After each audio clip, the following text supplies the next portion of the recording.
We're back on this dehumidifier that had one wire that was broken, burnt, corroded, and that power head right there at the tip of my finger, the little gray thing up there for that expansion valve, that's leaking and I can't take it off because it's connected to the refrigerant circuit.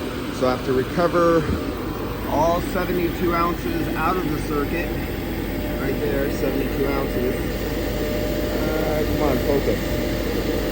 Come on. There. 72 ounces, R410.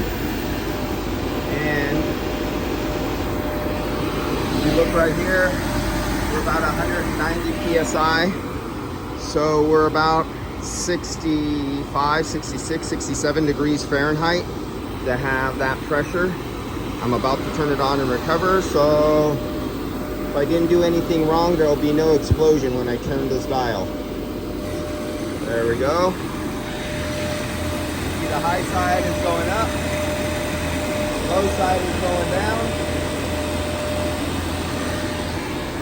And for 410A on a system this size, with so many circuits, and accumulator, compressor and everything like that, my little yellow one it will do it, but it'd struggle and take a long time, and I don't have time for hell to freeze over. So I use the big beast, and this is the NAVAC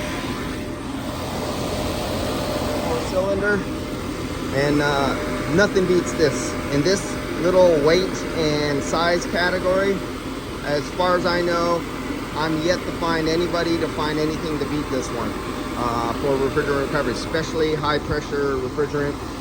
And I do have it upside down. I have it in the vapor. It's going into the vapor side right here.